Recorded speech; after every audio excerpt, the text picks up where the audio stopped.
예, 자식이 부모 빚 좀 갚아준 셈 치면 되지.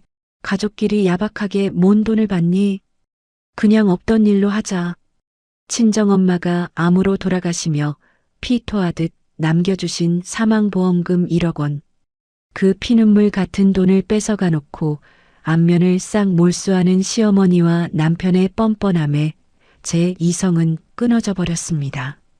친정엄마의 목숨값을 꿀꺽 삼키려는 저 짐승만도 못한 인간들. 가족끼리 없던 일로 하자고요? 좋습니다. 제가 얼마나 독하고 무서운지 똑똑히 보여드리죠. 당장 길바닥에 나앉을 준비나 단단히 하십시오. 오늘의 사연 지금 시작합니다. 안녕하세요. 제 나이 벌써 55. 남들은 이제 한풀 꺾이는 나이라고들 말하죠. 하지만 저는 제 인생이 비로소 지금부터가 진짜 화려한 시작이라고 믿어 의심치 않았습니다.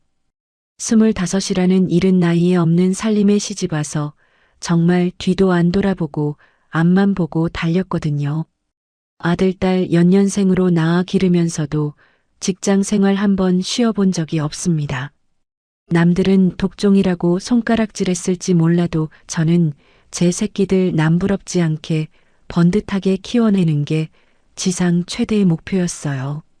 그렇게 악착같이 버틴 끝에 대학 졸업하자마자 두 아이 모두 떡하니 제 짝 찾아 출가시켰습니다. 저도 회사에서 이 악물고 일한 끝에 중견기업 총무부 팀장 자리까지 꿰찼고요. 남편 역시 정년이 보장된 든든한 공기업 과장이니 우리 부부의 노후는 비단길처럼 탄탄대로라고 생각했죠. 여보, 넥타이 삐뚤어졌잖아. 이리 좀 와봐.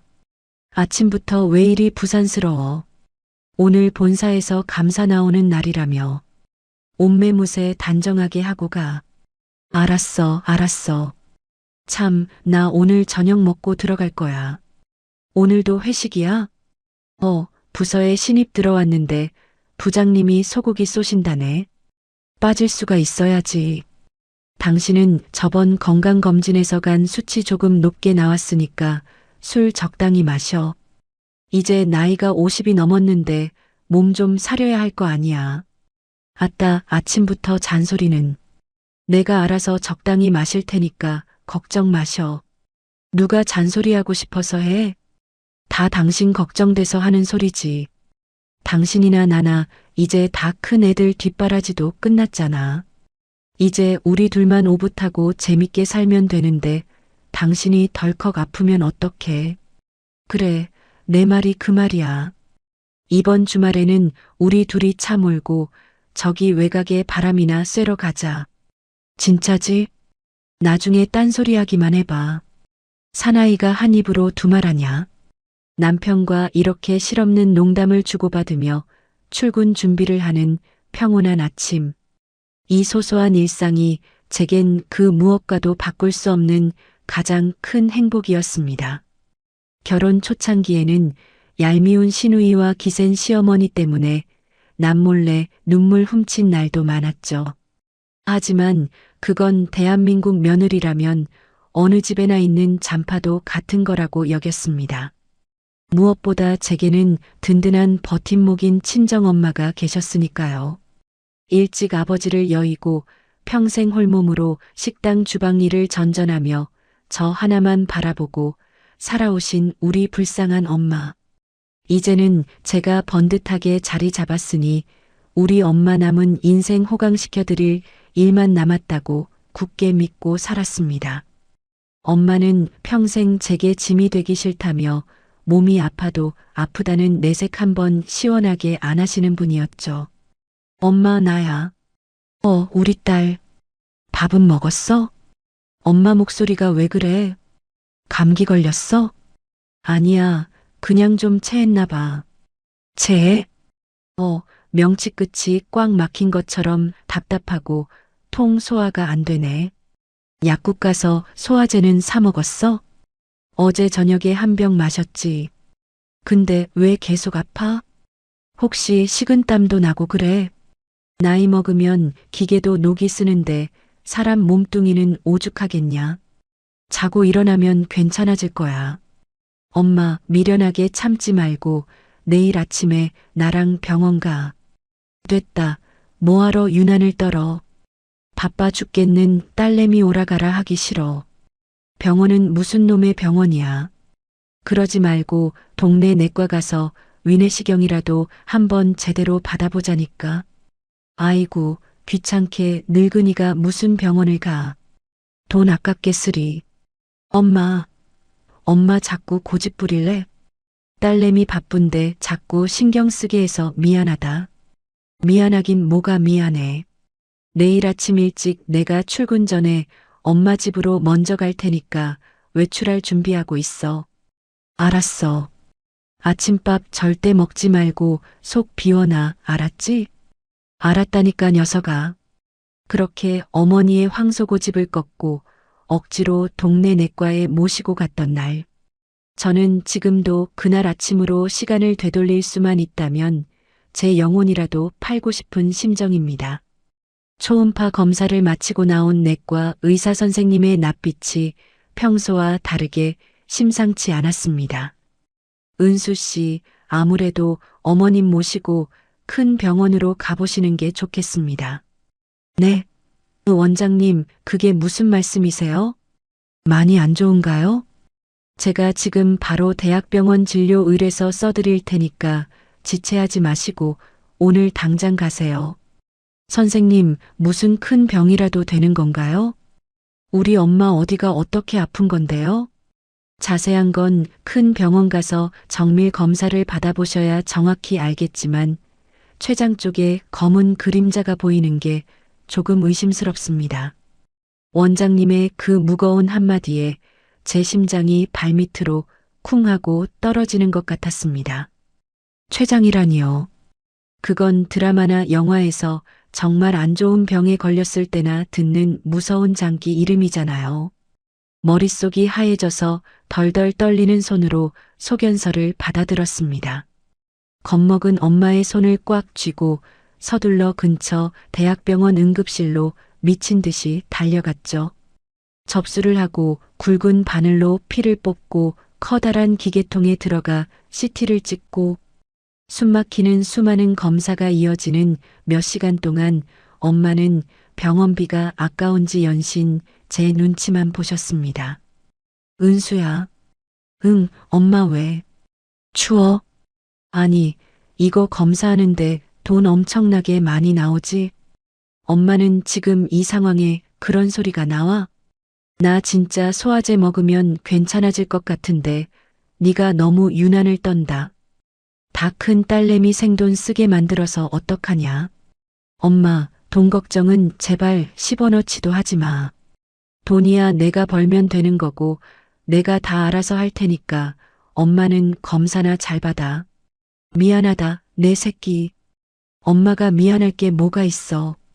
엄마가 이렇게 아프면 내가 더 속상하고 억장이 무너지는 거 알지? 그러니까 제발 쓸데없는 걱정 말고 아프지만 마.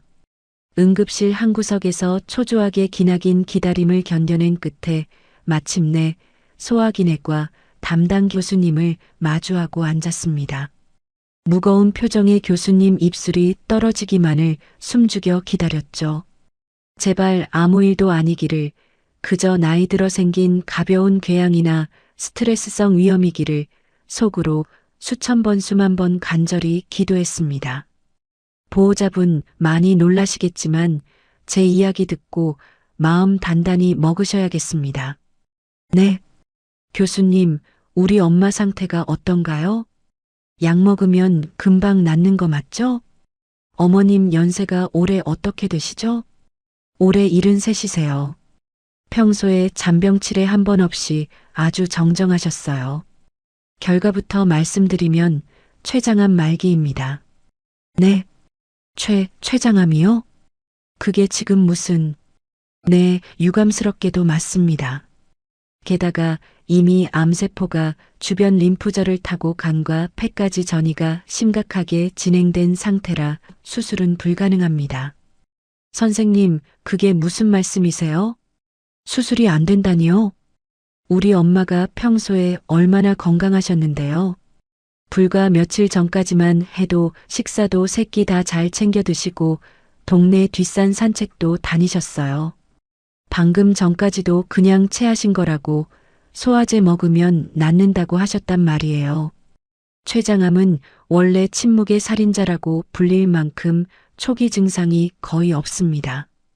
어머님처럼 극심한 복통이나 소화불량으로 병원을 찾으셨을 때는 이미 손쓰기 늦은 경우가 대부분이죠. 그럼 우리 엄마, 우리 불쌍한 엄마 어떡해요? 항암 치료를 해볼 수는 있지만 어머님 연세와 현재 체력을 고려하면 그것도 큰 고통만 따를 뿐 쉽지 않아 보입니다. 그럼 도대체 우리 엄마 얼마나 사실 수 있는 건데요? 이대로 지켜만 봐야 한다는 건가요? 마음의 준비를 하시는 게 좋겠습니다. 길어야 2달 봅니다. 2달이라니요. 고작 2달이라니. 하늘이 새카맣게 무너져 내린다는 말이 무슨 뜻인지 51살째 평생 처음으로 뼛속 깊이 깨달았습니다. 눈앞이 캄캄해지고 당장이라도 숨이 턱턱 막혀와서 목을 조르는 것 같았습니다. 선생님, 제발 우리 엄마 좀 살려주세요. 돈은 얼마든지 억만금이 들어도 드릴 테니까 제발 수술만 좀 해주세요.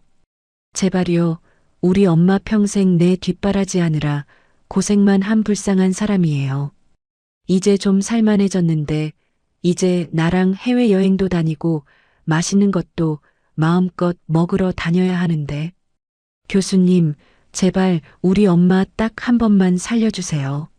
저는 진료실 차가운 바닥에 털썩 주저앉아 짐승처럼 엉엉 울부짖었습니다. 교수님의 하얀 가운 자락을 꽉 붙잡고 질질 끌려가며 매달렸지만 돌아오는 건 의사의 안타까운 한숨뿐이었죠.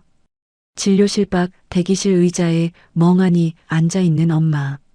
그 작고 굽은 등을 유리문 너머로 바라보자 제 2눈에서 눈물이 폭포수처럼 쉴 새 없이 쏟아졌습니다. 평생 내 뒷바라지 하느라 손마디가 나무껍질처럼 굵어지고 허리가 기역자로 굽은 우리 불쌍한 엄마. 자기 자신을 위해서는 좋은 옷 한 벌 못 입고 비싼 음식 한 번 맘 편히 못 드셨던 우리 엄마. 울며 나오는 저를 보며 오히려 괜찮다며 희미하게 웃어 보이는 엄마의 주름진 얼굴이 마치 제 심장을 날카로운 칼로 무참히 후벼 파는 것 같았습니다. 내가 조금만 더 일찍 챙겼더라면, 회사 일이 바쁘다는 핑계로 엄마 전화를 건성으로 넘기지 않았더라면, 가슴에서 시뻘건 피눈물이 흐른다는 건 바로 이런 기분이었습니다. 내 수명을 깎아서라도, 내 모든 걸 다 바쳐서라도 시간을 되돌리고 싶었습니다. 하지만 무심한 병원 복도의 시계는 야속하게도 우리 엄마의 마지막을 향해 똑딱거리며 잔인하게 흘러가고 있었습니다. 의사 선생님이 선고했던 2달이라는 시간은 야속하게도 너무나 짧았습니다. 55이라는 나이에 하늘 아래 덩그러니 고아로 남겨질 줄은 정말 꿈에도 몰랐거든요. 그 2달 동안 저는 회사와 병원을 미친 사람처럼 오가며 살았습니다. 회사에서는 중견기업 총무부 팀장으로서 막중한 업무를 쳐내야 했고, 퇴근하면 곧바로 병원으로 달려가 엄마 곁을 지켰죠. 하루에 2~3시간이나 잤을까요? 몸이 부서질 것 같았지만 병상에 누워 고통스러워하는 엄마를 보면 제 피곤함 따위는 입 밖으로 꺼낼 수도 없었습니다. 여보, 당신 제발 눈 좀 붙여. 이러다가 당신이 먼저 쓰러지겠어. 됐어. 우리 엄마 저렇게 아파서 잠도 못 주무시는데 내가 어떻게 편하게 잠을 자. 그래도 당신이 버텨야 장모님도 안심하실 거 아니야. 내가 옆에서 병간호 교대해 줄 테니까 저기 간이 침대 가서 조금이라도 누워 있어. 진짜 괜찮다니까. 당신도 내일 출근해야 하잖아. 어서 집에 가서 자. 남편은 퇴근길에 병원에 들러 제 걱정을 해주었지만 제 귀에는 어떤 말도 들어오지 않았습니다. 오직 우리 엄마가 오늘 밤을 무사히 넘길 수 있을까 하는 두려움뿐이었죠. 췌장암 말기의 고통은 제가 상상했던 것 이상으로 잔인했습니다. 진통제를 아무리 맞아도 뼈를 깎는 듯한 통증에 엄마는 밤마다 식은땀을 흘리며 신음하셨어요. 그럴 때마다 저는 엄마의 앙상한 손을 부여잡고 소리 죽여 엉엉 울 수밖에 없었습니다. 엄마, 많이 아파? 의사 선생님 불러올까? 진통제 더 놔달라고 할까? 아니다, 은수야. 나 괜찮아. 엄마 아무렇지도 않아. 거짓말하지 마. 이렇게 식은땀을 비오듯 쏟으면서 뭐가 괜찮아. 내가 대신 아팠으면 좋겠어. 엄마 제발 놔두고 가지 마. 울지 마라 내 새끼. 사람이 때가 되면 다 가는 거지 뭐. 너 번듯하게 잘 사는 거 봤으니 엄마는 이제 죽어도 여한이 없다. 그런 소리 하지 마. 이제 겨우 호강시켜 드릴 수 있는데 왜 벌써 간다는 거야? 엄마는 숨이 넘어가는 그 지독한 고통 속에서도 행여나 딸이 놀랄까봐 입술을 꽉 깨물며 비명을 참으셨습니다. 입술이 다 부르트고 피가 나는데도 저를 향해 애써 희미하게 웃어 보이셨죠. 하지만 야속한 하늘은 제 간절한 기도마저 외면해 버렸습니다. 찬바람이 매섭게 불던 어느 새벽이었습니다. 엄마는 제 손을 꼭 쥐고 한참을 바라보시더니 아주 깊은 숨을 몰아쉬셨어요. 은수야. 응, 엄마. 나 안 자고 있어. 우리 딸 참 예쁘다. 엄마 딸로 태어나줘서 참 고마워. 나야말로 고맙지. 엄마가 내 엄마라서 내가 얼마나 행복했는데. 사랑해, 우리 엄마. 그게 엄마가 제게 남긴 마지막 말씀이었습니다. 제 손을 쥐고 있던 엄마의 손에서 스르륵 힘이 빠져나갔습니다. 맥박이 멈추고 삐소리와 함께 기계음이 차가운 병실을 가득 채웠죠. 저는 아직 온기가 남아있는 엄마의 얼굴을 끌어안고 미친 듯이 오열했습니다. 엄마, 엄마 눈 좀 떠봐. 놔두고 어디가. 우리 불쌍한 엄마 불쌍해서 어떡해. 장례식장은 온통 눈물바다였습니다. 시어머니와 시누이도 장례식장에 찾아와 위로의 말을 건넸지만 제 귀에는 웅웅거리는 소리로만 들렸어요. 남편이 상주복을 입고 손님들을 맞이하며 곁을 지켜준 덕분에 저는 겨우겨우 장례를 치를 수 있었습니다. 3일장을 마치고 엄마를 납골당에 모시고 돌아온 날, 텅 빈 엄마의 작은 빌라에 혼자 덩그러니 앉아 있으니 비로소 엄마가 이 세상에 없다는 게 실감이 나더군요. 주인 잃은 낡은 텔레비전, 손때 묻은 싱크대, 벽에 걸린 제 대학 졸업사진, 집안 구석구석 엄마의 흔적이 배어 있지 않은 곳이 없었습니다. 엄마의 유품을 정리하기 위해 낡은 장롱문을 열었습니다. 수십 년은 입었을 법한 보풀 일어난 스웨터들과 낡은 양말들이 가지런히 개켜져 있었죠.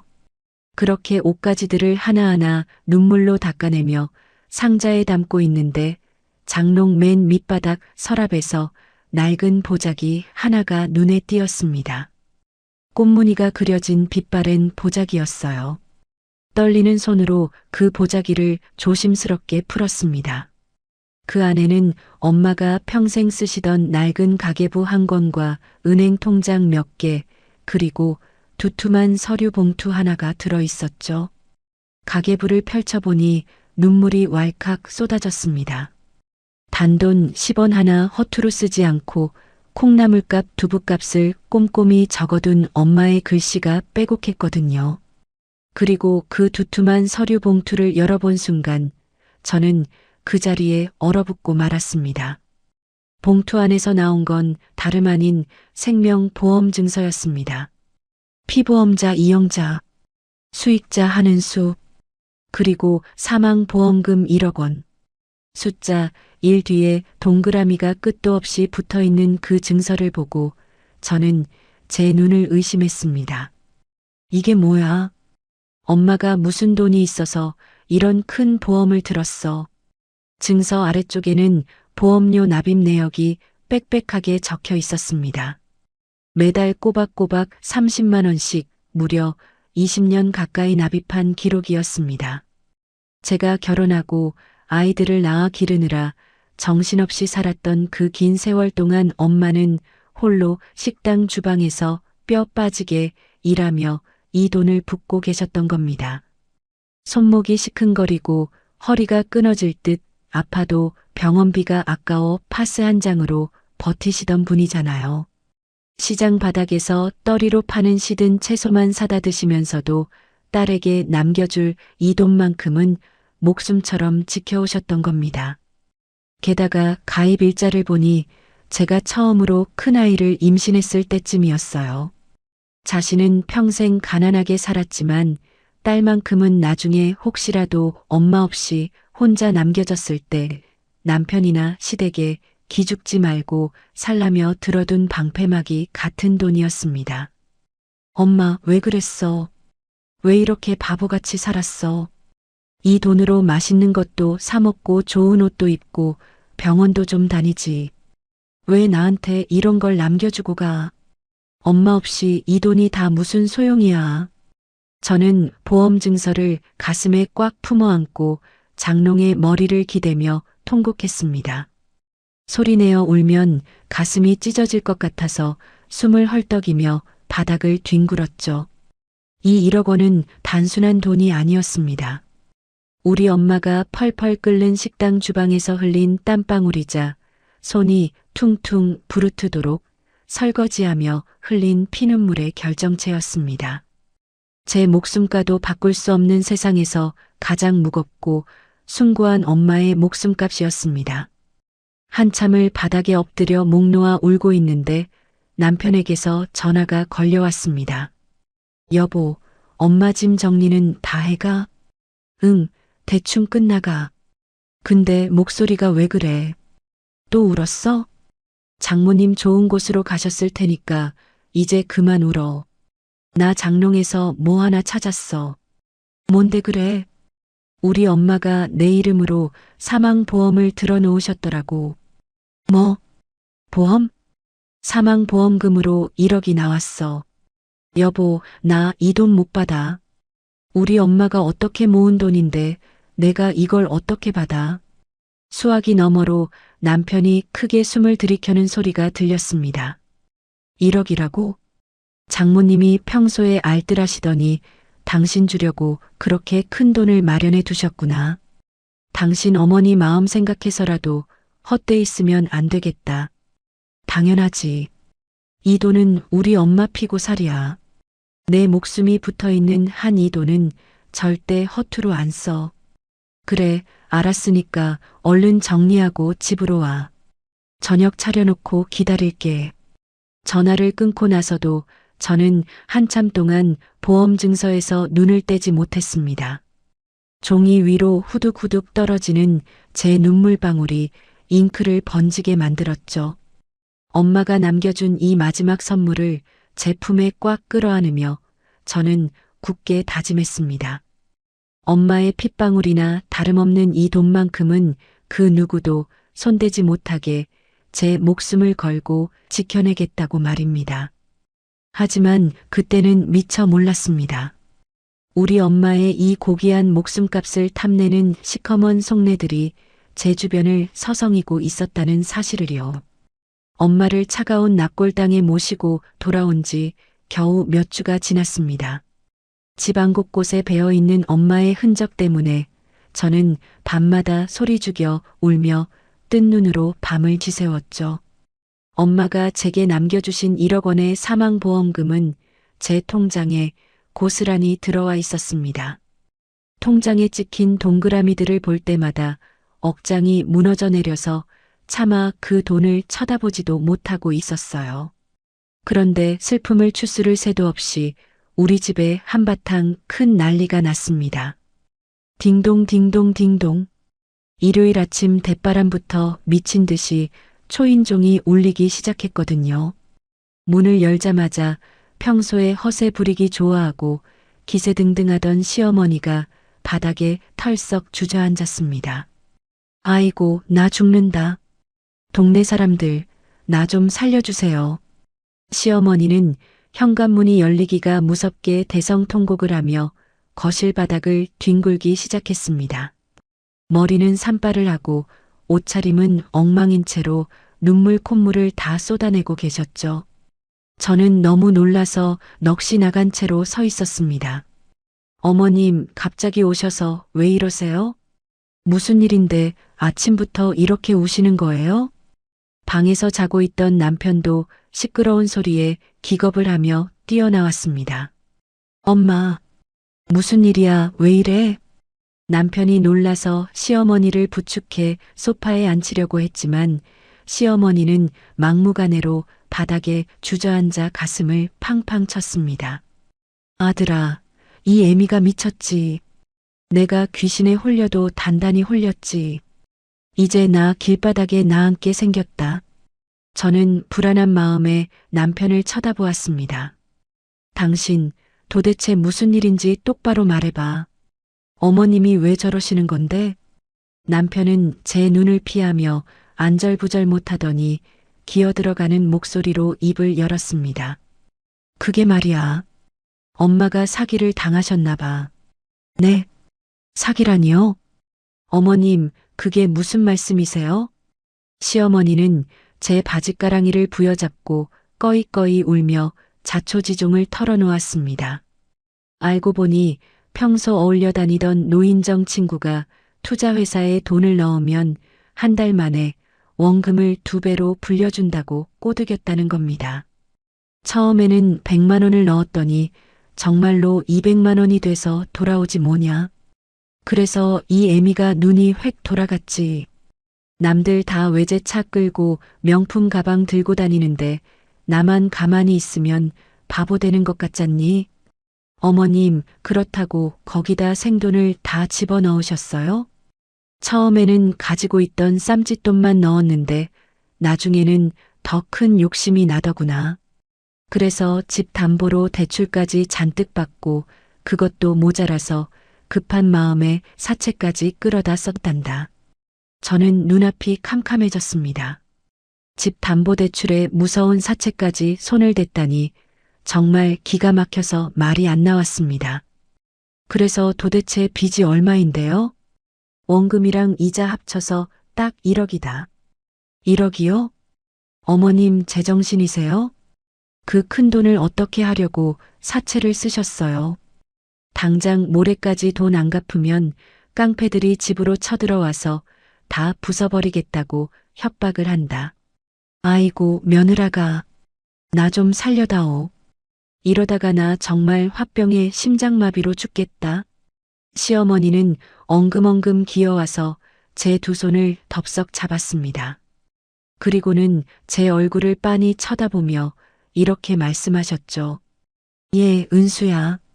너 이번에 내 친정엄마 돌아가시고 받은 사망보험금 1억 원 있잖니. 그걸로 이 애미 목숨 좀 살려주면 안 되겠니? 순간 제 귀를 의심했습니다. 망치로 뒤통수를 3개 얻어맞은 것처럼 머릿속이 하얗게 변해버렸습니다. 어머님, 지금 뭐라고 하셨어요? 우리 엄마 보험금을 어머님이 어떻게 아세요? 저는 매서운 눈초리로 남편을 노려보았습니다. 남편은 제 시선을 피하며 고개를 푹 숙이더군요. 당신이 말했어? 우리 엄마 목숨값으로 1억 나온 거 당신이 어머님한테 가서 나불거렸냐고. 여보, 그게 아니라 엄마가 빚 때문에 하도 죽는 소리를 하시길래 나도 모르게 그만 말이 헛나왔어. 미쳤어. 당신 제정신이야? 그 돈이 어떤 돈인지 알면서 그걸 그 입으로 함부로 올려. 저는 끓어오르는 분노를 주체하지 못하고 남편의 가슴팍을 주먹으로 퍽퍽 쳤습니다. 하지만 시어머니는 눈치도 없이 제 손을 잡고 뻔뻔하게 계속 매달렸어요. 아이고, 죽은 사람 돈 쥐고 있으면 뭐하니? 산 사람은 어떻게든 살아야 할 거 아니냐? 네가 며느리 돼서 시어미가 사채업자한테 끌려가게 생겼는데 모른 척할 셈이냐? 어머님, 이 돈 절대 안 돼요. 우리 엄마가 평생 뼈 빠지게 식당에서 일해서 제 목숨값으로 남겨주신 피눈물이에요. 제가 굶어 죽는 한이 있어도 이 돈은 절대 한 푼도 못 건드려요. 제가 이 돈을 어떻게 어머님 사채빚 갚는 데 써요. 너는 말을 해도 어쩜 그렇게 섭섭하게 하니?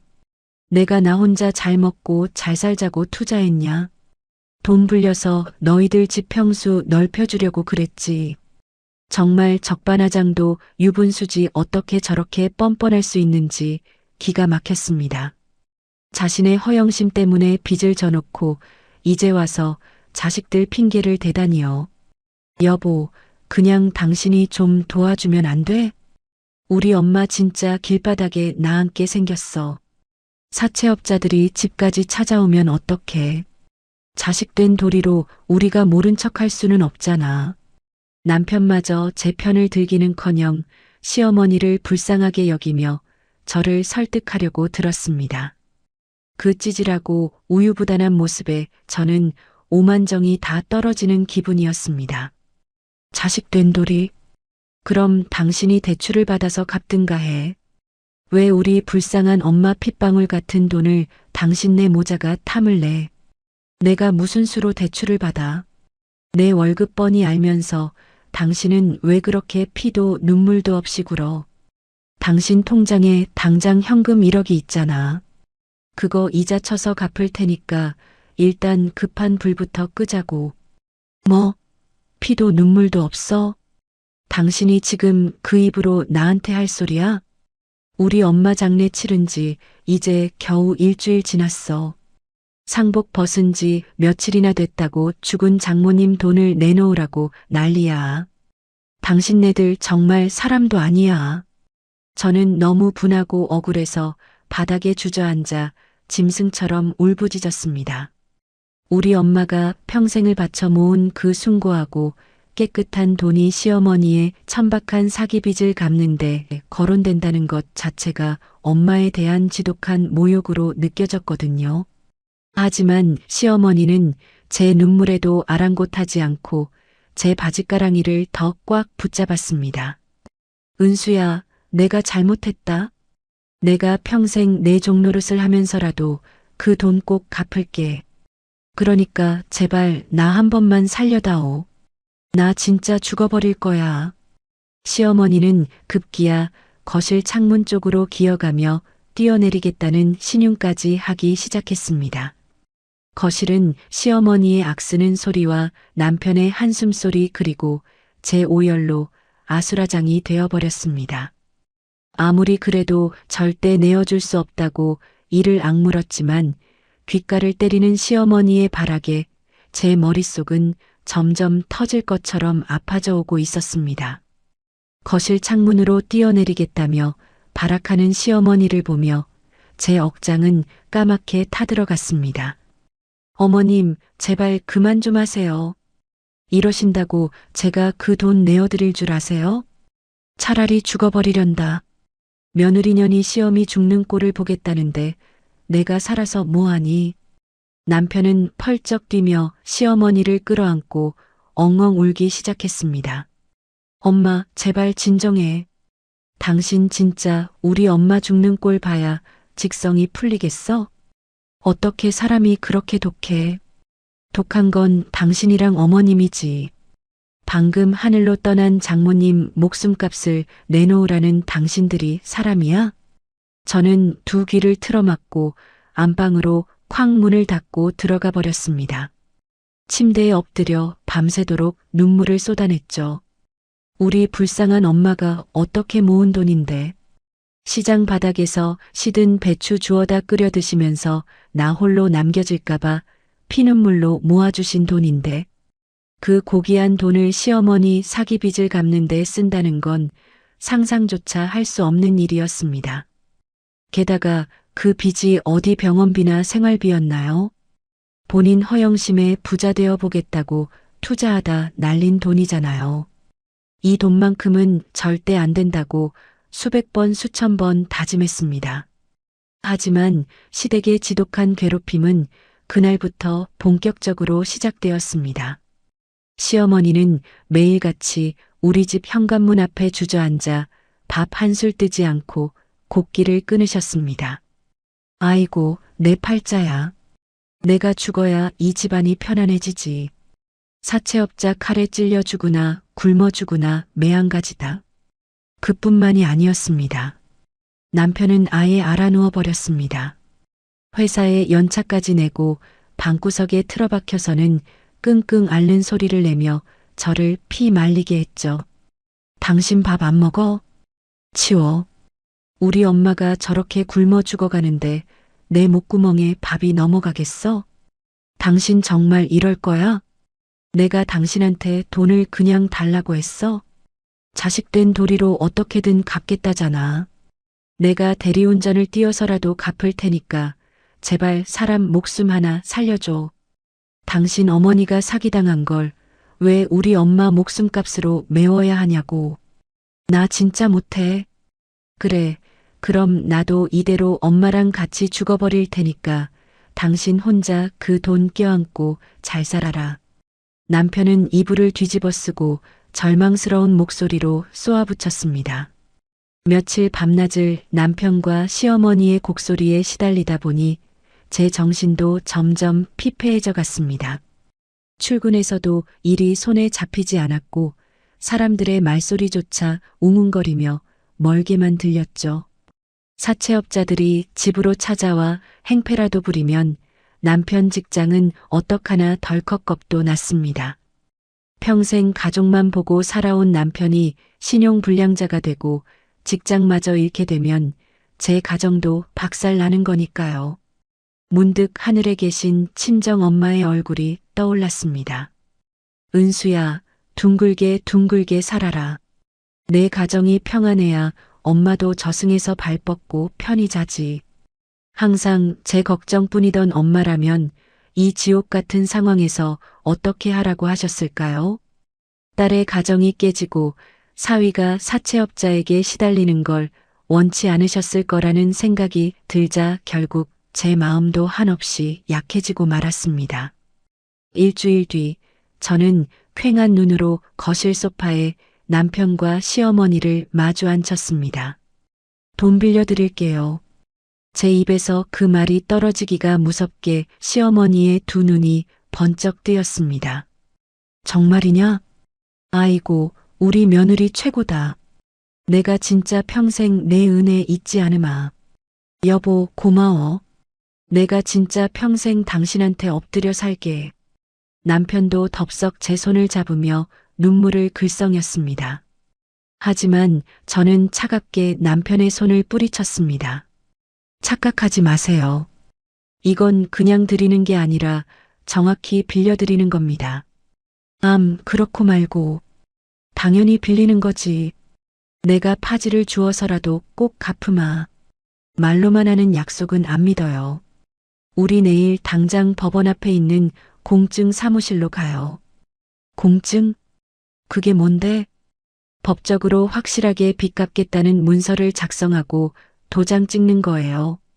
사채 빚 1억 갚아드리는 대신 매달 저한테 150만 원씩 정확한 날짜에 입금하셔야 해요. 어머님 연금 나오시는 거랑 시누이가 매달 드리는 용돈 합치면 150만 원 충분히 되잖아요. 그 돈은 무조건 제 통장으로 쏴주세요. 제 단호한 말에 시어머니의 안색이 아주 잠깐 굳어지는 듯 했습니다. 하지만 당장 발등에 떨어진 불이 급했던 시어머니는 곧바로 고개를 끄덕이셨죠. 알았다. 내 목숨을 살려준 돈인데 그깟 공증 10번 100번이라도 서주마. 매달 꼬박꼬박 갚을 테니 걱정하지 마라. 당신도 여기 서명해.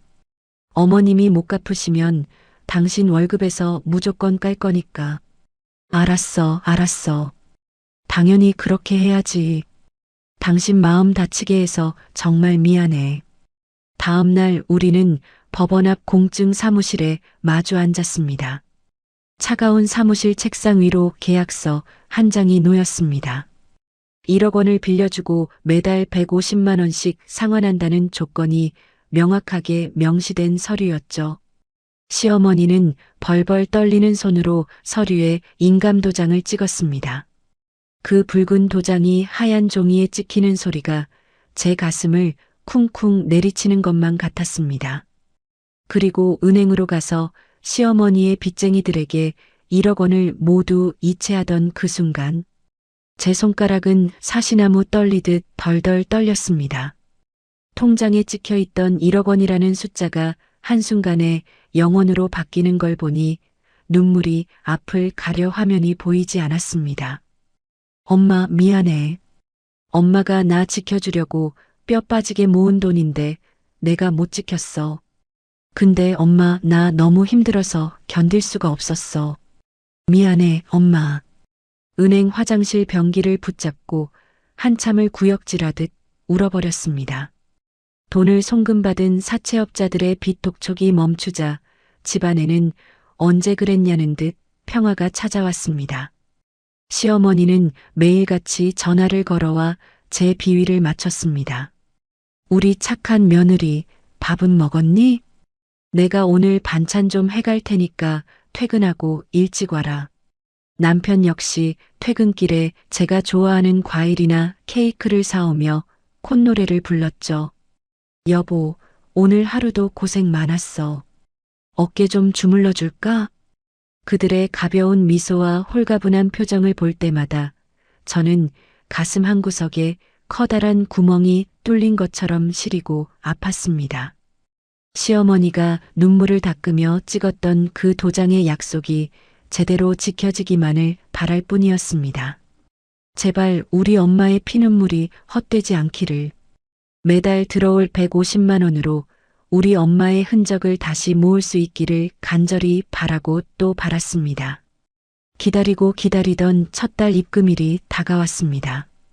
아침부터 제 신경은 온통 휴대전화 은행 어플에 쏠려 있었죠. 오후 1시쯤 되었을 때 반가운 알림음이 울렸습니다. 시어머니 이름으로 정확히 150만 원이 입금된 것을 확인하자 저도 모르게 안도의 한숨이 새어나왔습니다. 퇴근하고 집에 돌아온 남편도 제 눈치를 슬금슬금 살피며 기어들어가는 목소리로 아는 체를 하더군요. 여보, 오늘 우리 엄마가 돈 보냈지? 응, 오후에 들어왔어. 거봐, 내가 뭘 했어. 우리 엄마가 비록 사기는 당하셨어도 약속 하나는 칼같이 지키시는 분이야. 당연히 지켜야지. 그 돈이 어떤 돈인데. 알아, 안다고.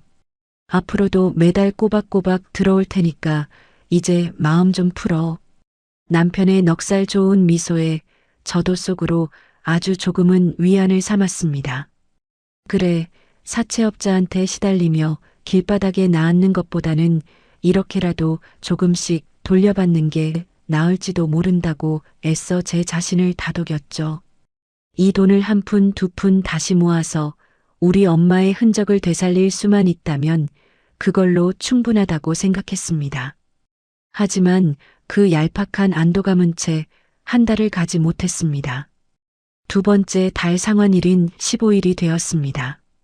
저는 아침부터 습관처럼 휴대전화를 쥐고 있었죠. 하지만 오후가 지나고 저녁이 되어도 입금 알림은 울리지 않았습니다.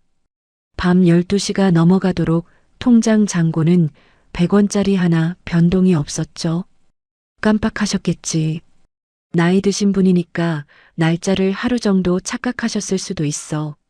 저는 꾹 참고 하루를 더 기다렸습니다. 하지만 16일이 지나고 17일 오후가 되어도 시어머니는 감감무소식이었습니다. 더 이상 참을 수가 없어서 결국 제가 먼저 시어머니께 전화를 걸었습니다. 신호음이 한참을 울린 뒤에야 시어머니가 아주 귀찮은 듯한 목소리로 전화를 받으셨죠. 왜 웬일이니? 평소에 싹싹하던 목소리는 온데간데없고 아주 차갑고 퉁명스러운 말투였습니다. 어머님, 저 은수예요. 혹시 이번 달 입금 날짜 깜빡하셨나 해서 전화드렸어요. 오늘이 벌써 17일이거든요.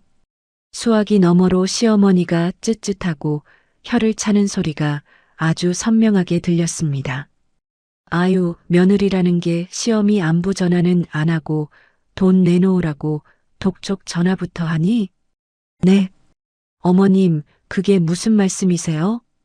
당연히 날짜가 지났으니까 전화드린 거죠. 너는 피도 눈물도 없니? 내가 요즘 허리 통증이 도져서 매일 병원에 침 맞으러 다니느라 돈이 말랐다. 신우이가 주는 용돈도 이번 달엔 병원비로 다 들어가서 수중에 땡전 한 푼 없어.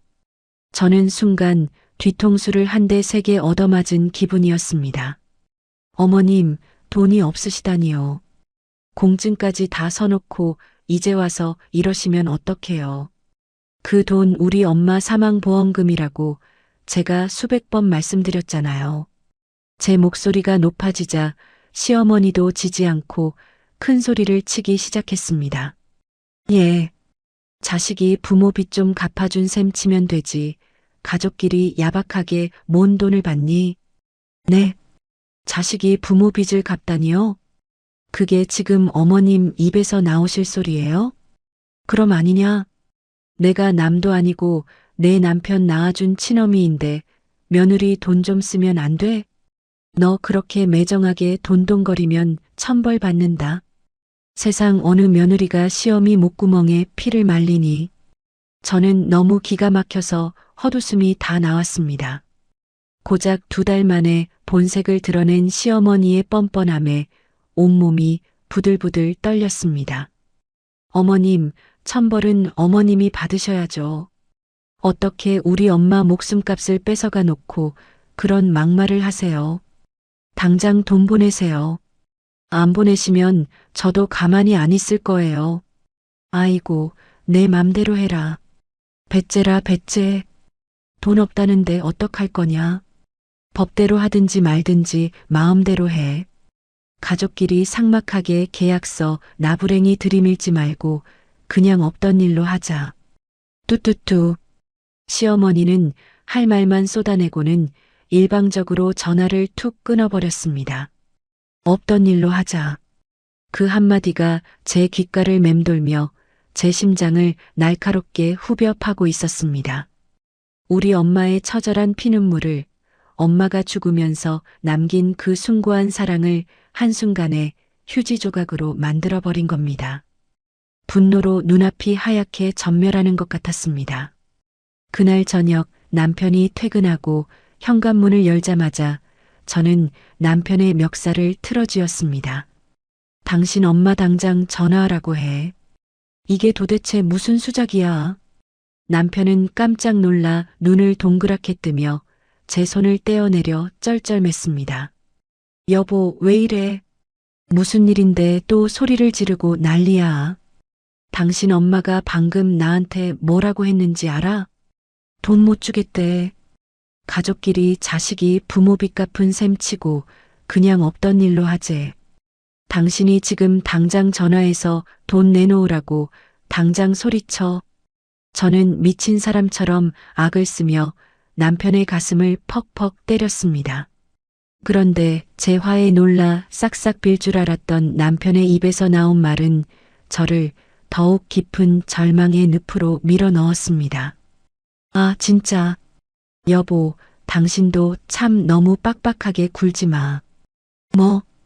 빡빡하게 굴어?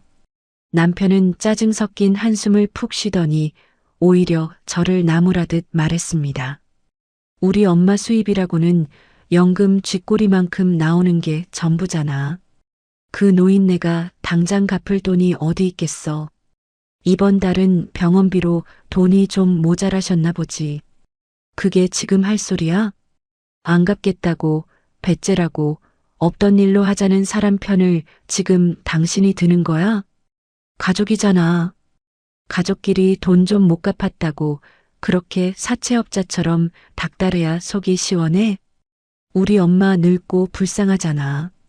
당신이 자식이 되어서 이번 기회에 빚 갚아드리고 효도 한번 한 셈 치면 안 돼? 효도? 우리 엄마가 피 토하며 모은 돈으로 왜 내가 당신 엄마한테 효도를 해? 그 돈이 어떤 돈인지 네가 제일 잘 알잖아. 저는 남편을 향해 짐승처럼 울부짖었습니다.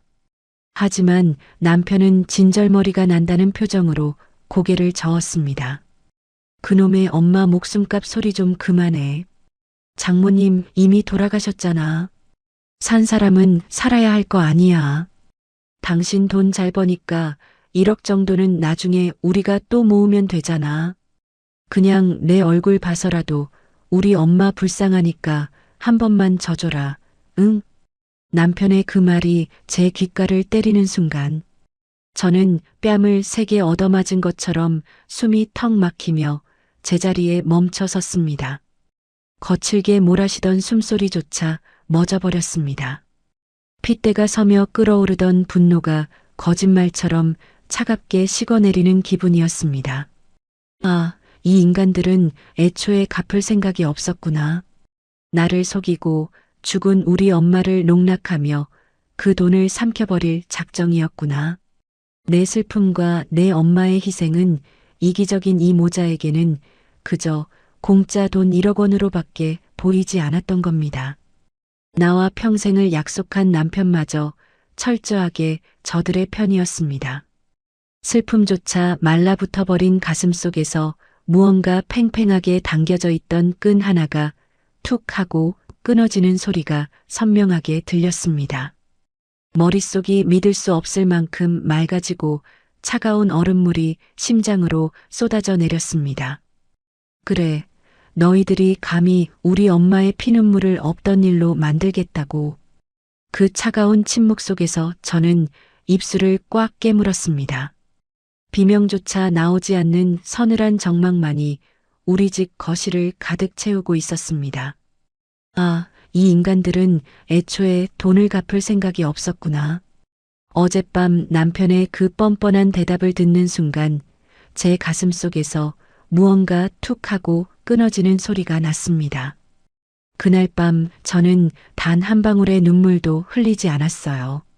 가슴 속에서 뜨겁게 끓어오르던 억울함과 분노가 거짓말처럼 차갑게 식어버렸거든요. 대신 머릿속에 아주 차갑고 무서운 이성만이 남았습니다. 다음 날 아침 저는 평소처럼 정갈하게 화장을 하고 출근 준비를 했습니다. 남편은 제가 입을 꾹 다물고 조용히 있자 제가 드디어 포기하고 제 뜻을 굽힌 줄 알더군요. 여보, 내 넥타이 어딨어? 세 번째 서랍에 있어. 아유, 우리 마누라 얼굴 보니까 이제야 화가 좀 풀렸네. 거봐, 내 말이 맞지? 가족끼리 돈 갚으라 마라 얼굴 붉히는 거 진짜 모양 빠지는 짓이야. 당신이 이렇게 쿨하게 넘어가 주니까 얼마나 좋아. 우리 엄마도 어제 당신이 전화 끊고 나서 마음이 무거우셨나 봐. 오늘 저녁에 갈비찜 해놓을 테니까 일찍 퇴근해서 밥 먹으러 오라시네. 저는 거울 속의 제 얼굴을 가만히 들여다보며 무표정하게 대답했습니다. 갈비찜? 응, 당신 갈비찜 좋아하잖아. 우리 엄마가 며느리 달래준다고 아침 일찍 정육점 가서 좋은 고기 끊어오셨대. 그러니까 퇴근하고 시댁으로 바로 와. 알았어. 당신 먼저 출근해. 그래, 이따 봐. 콧노래를 부르며 현관문을 나서는 남편의 뒷모습을 보며 저는 서늘하게 코웃음을 쳤습니다. 고작 갈비찜 한 그릇으로 우리 엄마의 피눈물인 1억 원을 덮으시겠다. 참으로 어리석고 뻔뻔한 속셈이 아닐 수 없었습니다. 남편이 출근하자마자 저는 회사에 전화를 걸어 휴가를 냈습니다. 지금 제 인생에는 회사 일보다 훨씬 더 중요하게 처리해야 할 일이 생겼으니까요. 사실 저에게는 아주 확실하고 치명적인 무기가 하나 있었습니다.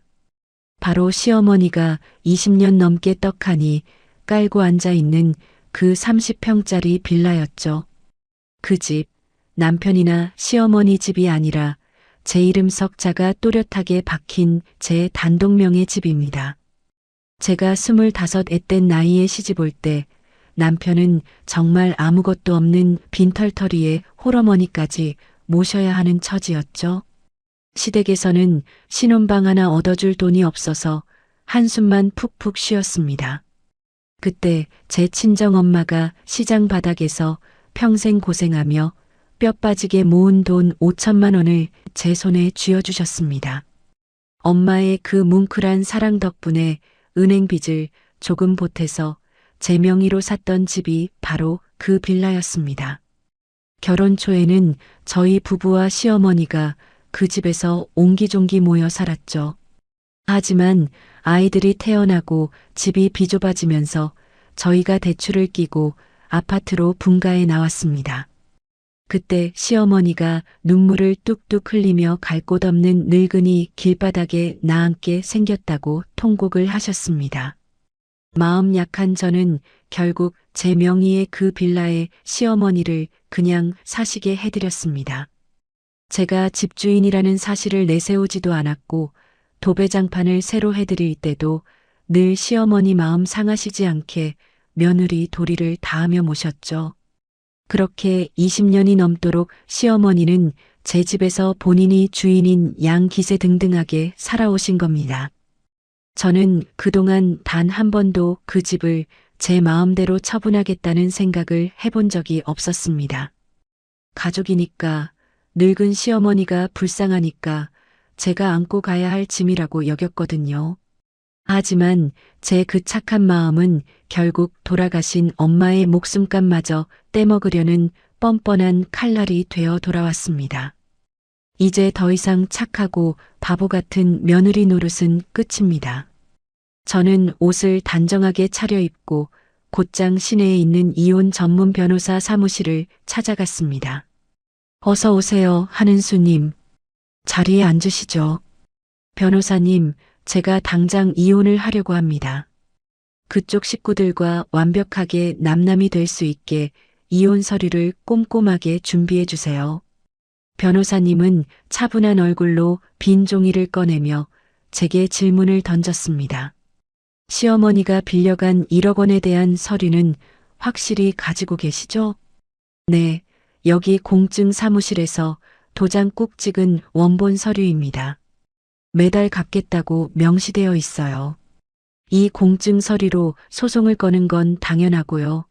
제가 오늘 묻고 싶은 건 따로 있습니다. 저는 가방에서 제가 직접 떼어온 빌라의 등기부등본을 탁자 위에 올려놓았습니다. 현재 시어머니가 살고 있는 집입니다. 보시다시피 제 단독 명의로 되어 있고요.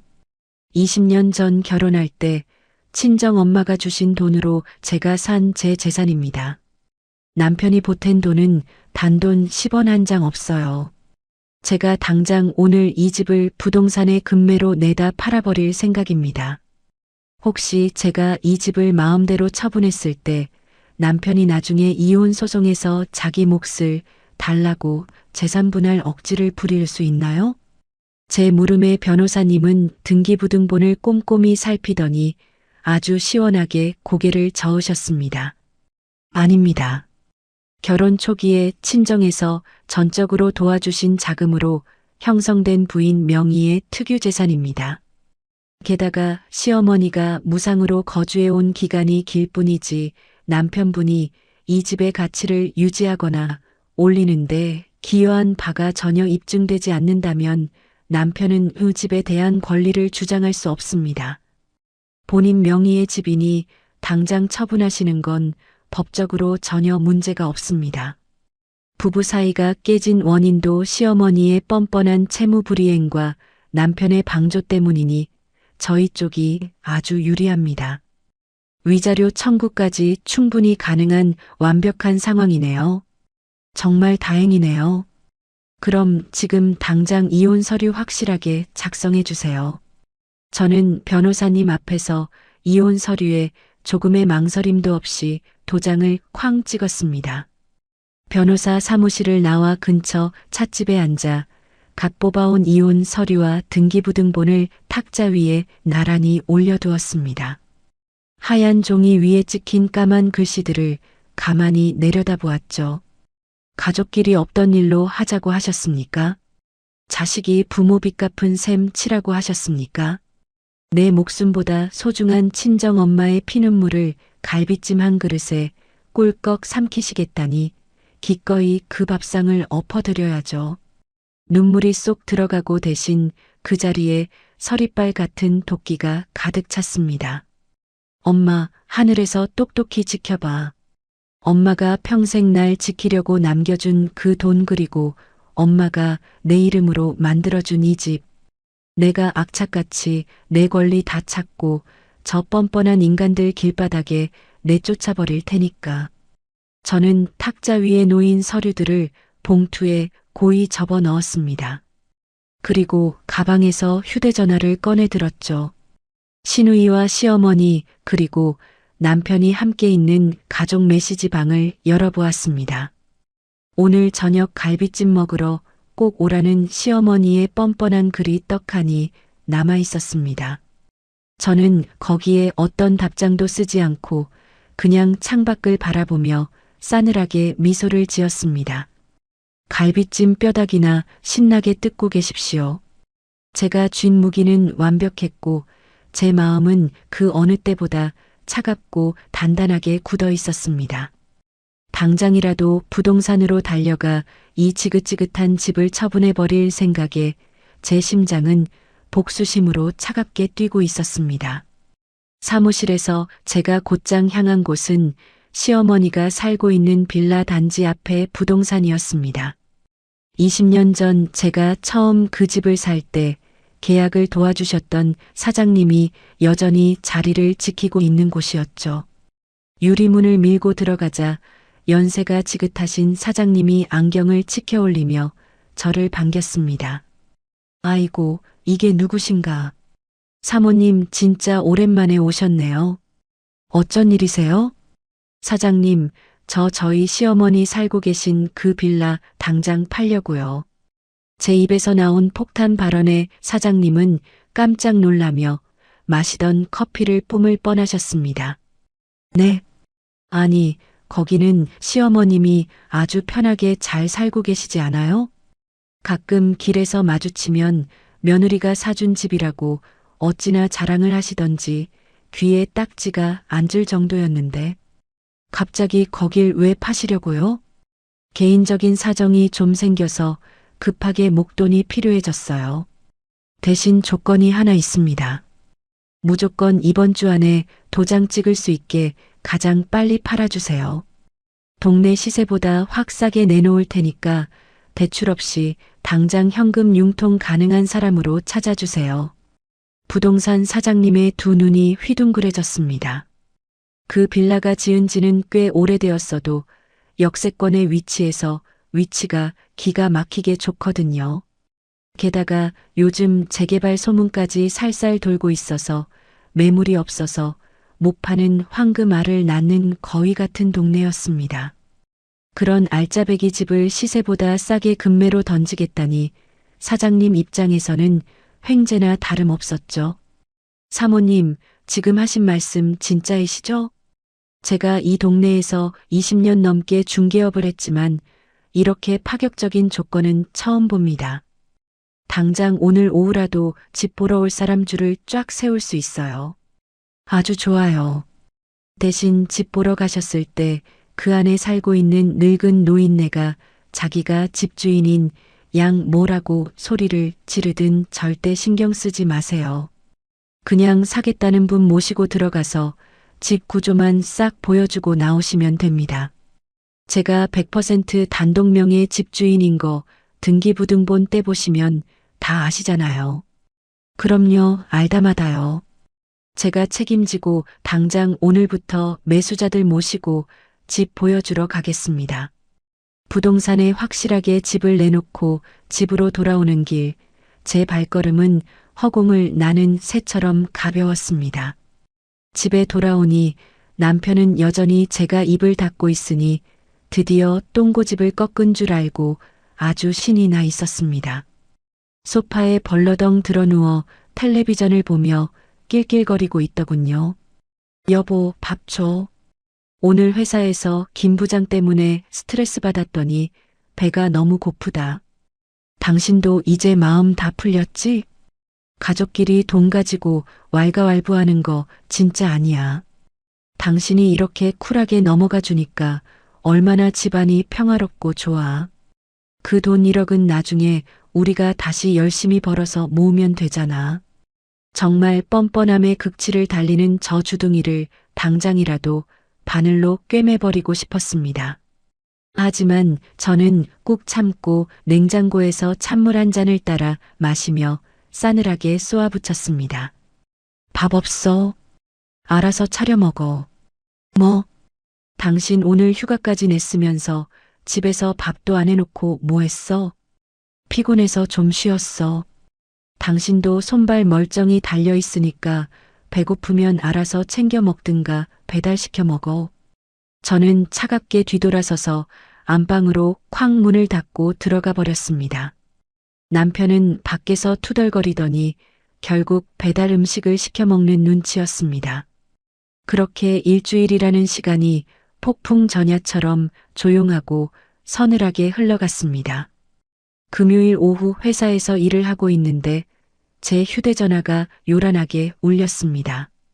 사모님, 저 부동산입니다. 집 팔렸어요. 제가 모시고 있는 자산가 사모님이 재개발 투자용으로 당장 사시겠답니다.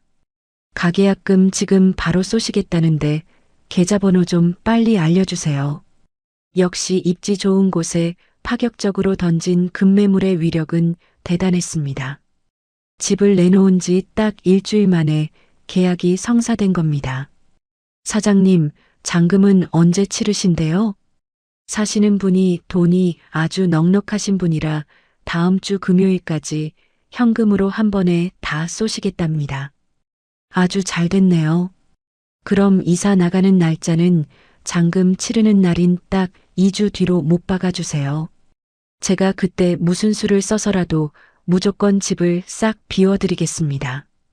전화를 끊자마자 제 통장으로 1,000만 원이라는 묵직한 계약금이 입금되었습니다.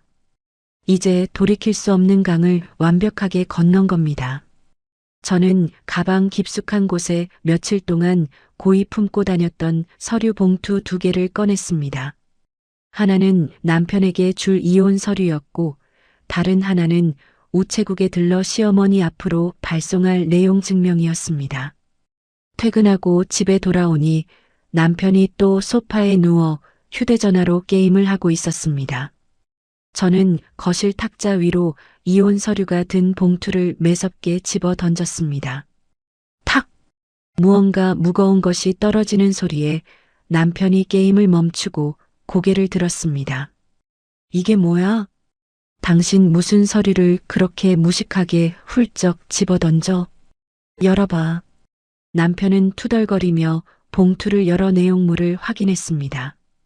그리고 하얀 종이에 적힌 글자를 읽어내려가던 남편의 눈동자가 지진이 난 것처럼 미친 듯이 흔들리기 시작했습니다. 이혼? 당신 지금 제정신이야? 누구 마음대로 이혼 도장을 찍어. 당장 그 서류에 당신 도장도 얌전히 찍어. 순순히 합의 안 해주면 바로 소송으로 갈 거니까 그런 줄 알아. 남편은 벌떡 일어나며 얼굴이 불그락푸르락 달아올랐습니다. 미쳤어.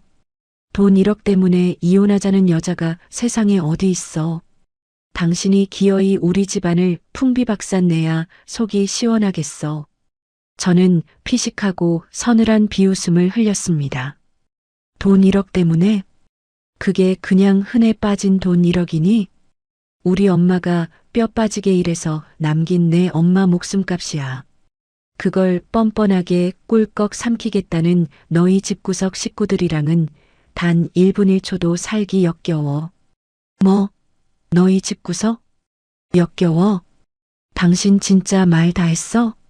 남편이 삿대질을 하며 길길이 날뛰었지만 저는 눈 하나 깜짝하지 않았습니다. 참, 도장 찍기 전에 확실히 알아둘 게 하나 있어. 당신 엄마 살고 있는 그 빌라. 오늘 팔았어. 순간 거실의 공기가 꽁꽁 얼어붙은 것처럼 싸늘하게 멈췄습니다. 남편은 방금 자기가 무슨 소리를 들었는지 이해하지 못하는 바보 같은 표정이었습니다. 뭐, 팔아? 뭘 팔아? 당신 엄마가 기세등등하게 깔고 앉아 있는 내 집. 오늘 낮에 금매로 넘겼고 방금 계약금까지 내 통장에 확실하게 꽂혔어. 정확히 2주 뒤에 잔금 치르고 새 집주인 들어올 거니까 그 노인네 보고 길바닥에 나앉기 싫으면 당장 짐 싸라고 전해. 뭐라고? 남편의 입에서 짐승 같은 비명이 터져 나왔습니다. 당신 돌았어? 거기 우리 엄마가 20년을 넘게 살고 있는 집이야. 근데 그걸 당신 마음대로 팔아치운다고. 왜 내 마음대로 못 팔아? 내 친정엄마 돈으로 산 내 단독명의 집을 내 마음대로 파는 게 법적으로 무슨 문제인데? 가족끼리 낡은 집 좀 팔아서 내가 쓰겠다는데 당신은 왜 이렇게 야박하게 굴어? 당신 엄마가 나한테 했던 말 아주 똑같이 돌려주는 것뿐이야. 남편은 다리가 풀렸는지 그 자리에 풀썩 주저앉아 헐떡거렸습니다. 방금 전까지 기세등등하게 소리치던 모습은 온데간데 없고 덜덜 떨리는 손으로 마른 세수를 하더군요. 다음 날 아침이 밝았습니다. 우체부 아저씨가 시어머니의 빌라 우편함에 제가 보낸 내용 증명 봉투를 꽂아두고 가셨을 시간, 회사에서 업무를 보고 있는데 제 휴대전화가 부서질 듯이 울리기 시작했습니다. 화면을 보니 얄미운 시누이의 이름이 불이 난 것처럼 번쩍거리고 있었습니다. 전화를 받자마자 고막이 찢어질 것 같은 비명이 쏟아졌습니다.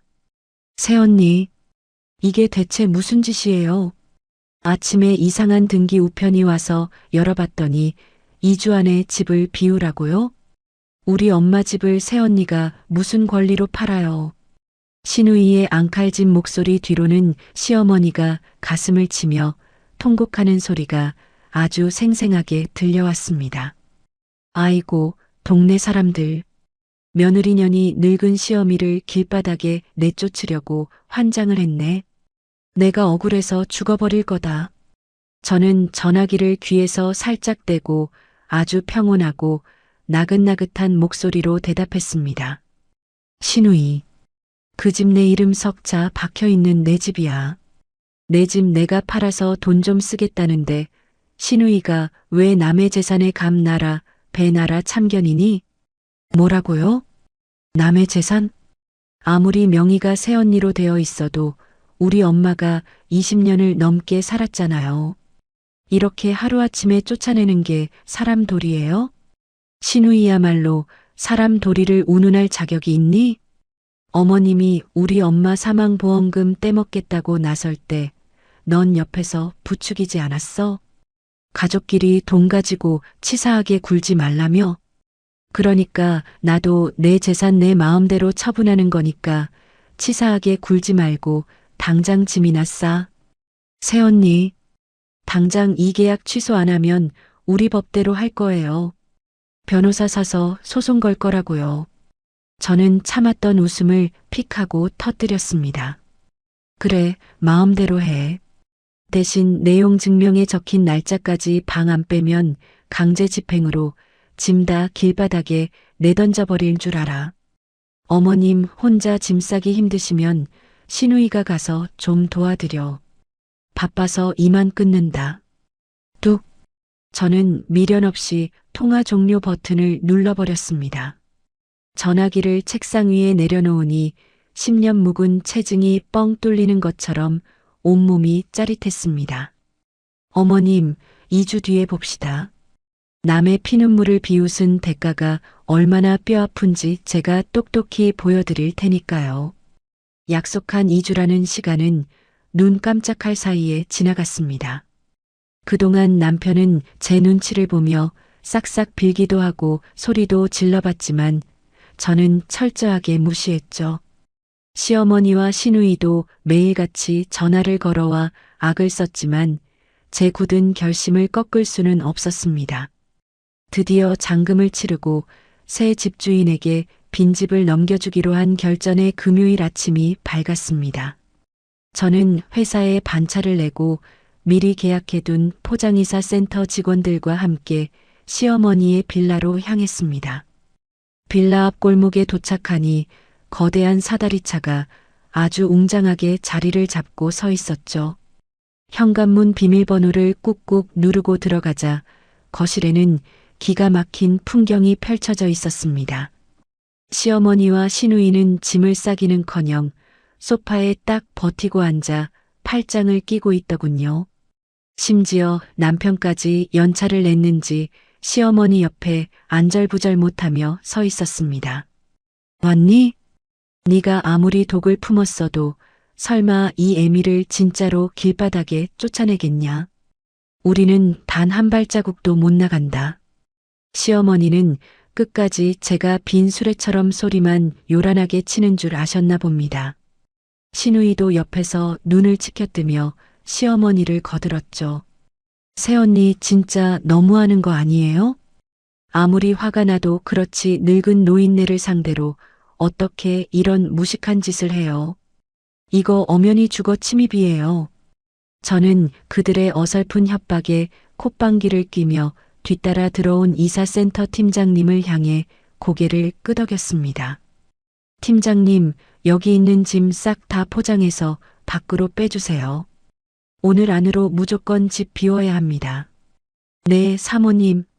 자, 얘들아, 거실부터 싹 쓸어 담아라. 건장한 이사센터 직원들이 커다란 플라스틱 바구니를 들고 우르르 집 안으로 들이닥쳤습니다. 그제야 사태의 심각성을 깨달은 시댁 식구들의 얼굴이 하얗게 질리기 시작했습니다. 직원들이 시어머니가 앉아있는 소파를 번쩍 들려고 하자 시어머니가 비명을 질렀습니다. 아, 이것들 놔라. 이게 지금 무슨 짓이야.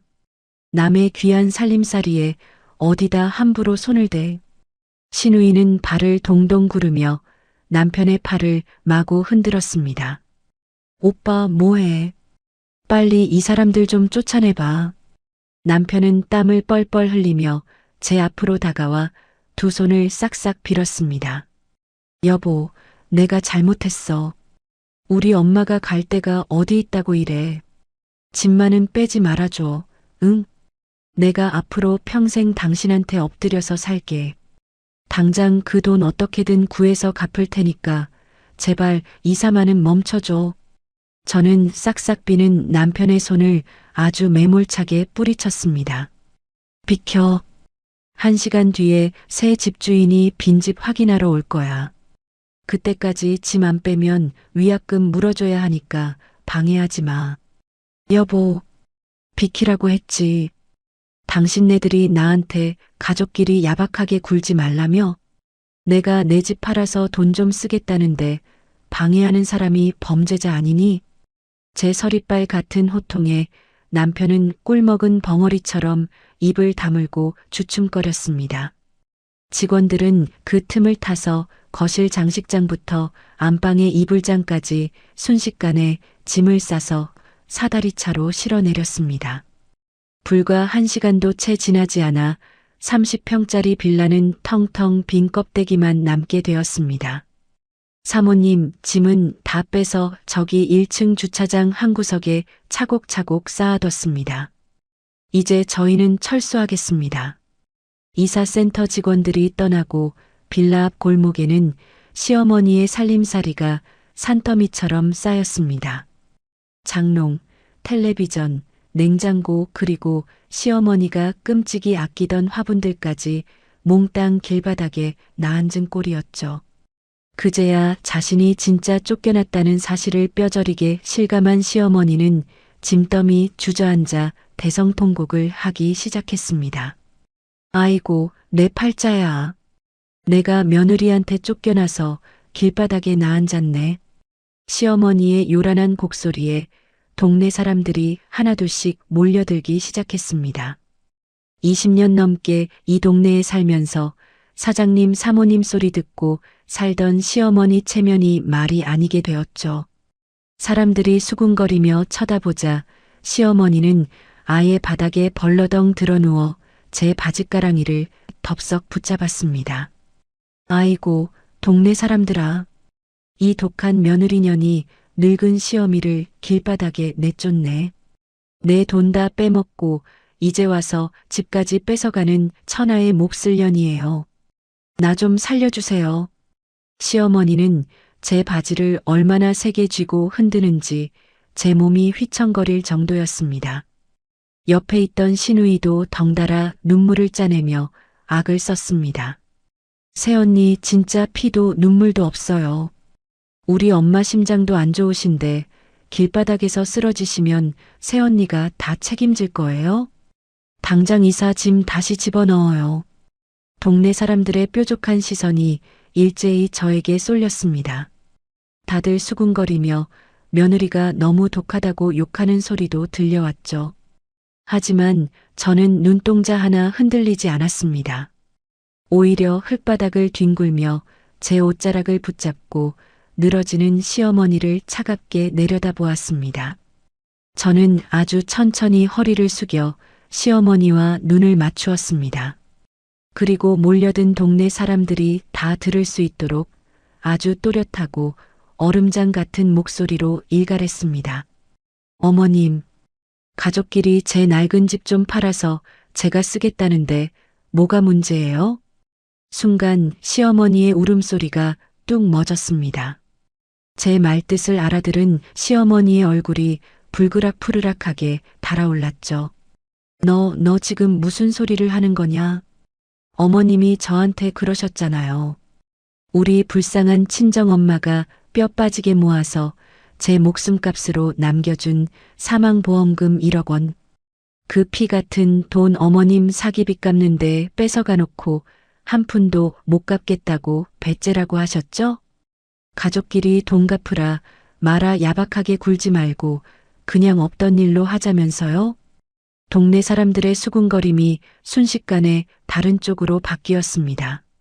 사돈 사망보험금을 떼먹었다는 소리에 사람들은 경악하며 시어머니를 향해 혀를 차기 시작했죠.